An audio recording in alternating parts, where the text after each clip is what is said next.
लगा दिया अपन जान दाव पर कोई के जान बचावे खातिर अपना मम्मी पापा के नाम तू रोशन करवाई हो। कि लगा दिया अपन जान दाव पर कोई के जान बचावे खातिर अपना मम्मी पापा के नाम तू रोशन करवाई हो।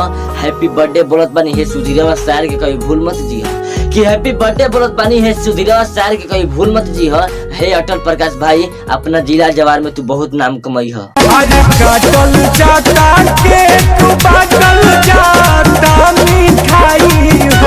जितना उड़े के बहुत न उड़ ले समय के अनुसार खूब अच्छा तरह से फैला जीवे। कि जितना उड़े के बहुत न उड़ ले समय के अनुसार खूब अच्छा तरह से फैला जीवे। आजकल कोई की जजवा सहे की आदत नहीं है बचवा। कि आजकल कोई के धमकी सहे की आदत नहीं है बचवा।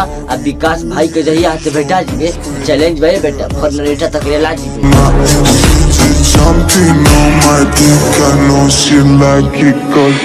कि रोज आवेलू जले बेगिया लटकाई के तोहरे चलते मटला के हर गलिया एक बीता खाल भइल बा।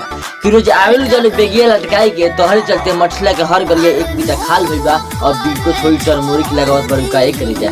कि अब बीके छोड़ी चरमोरी की लगावत बड़ी का एक रेजा। आ काहे तोहर गलिया इतना लाल भइल बा आ तोहार तो कोनो जवाबे नहीं के। अरे तोहरे चलते डुमराव के डीके कॉलेज में बिमलेश भैया के संगे बवाल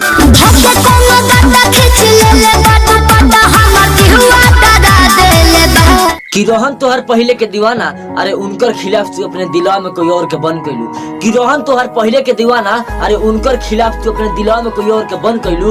अब तो तोहर 84 वाला नंबर पर फोनवो नहीं खेलागत। अब तू ही बताओ कि सीमा बदल के निमन कैलू। कि अब तो तोहर 84 वाला नंबर पर फोनवो नहीं खेलागत। अब तू ही बताओ कि सीमा बदल के निमन कैलू। हमारा विनोद भैया में का कमी रहे करे जा कि हो करिया भतार के पसंद कैलू।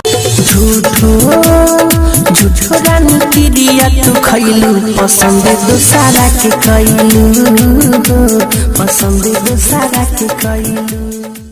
कि पूरा प्यार के जाल में फंसाई डालू हमारा बड़का बिगन भैया के। कि पूरा प्यार के जाल में फंसाई डालू हमारा बड़का बिगन भैया के। अरे बेवफा तोहके धोखेबाज कहीं की साबित करी समैया के। कि अरे बेवफा तोहके धोखेबाज कहीं की साबित करी समैया के। अपन मैया चुदवाई डालू भोसड़ी वाला से बतियाई के। रंजन भय के लभर बनइले। कि एगो बहुत खुशी के बात बा सूरज डूबे दो हम समा के तोके सब बतिये बताई। कि एगो बहुत खुशी के बात बा सूरज डूबे दो हम तोके समा के सब बतिये बताई। और वो साल तोहर चुम्मा के का गजब तरीका रहे एक रजा। वो साल तोहर चुम्मा के का गजब तरीका रहे एक रजा। एहो साल में चुम्मा देबू ना हम नहरिया पर तोहर पिनिया के दहावन देखिए। आज भर पीड़िया बरात हो जान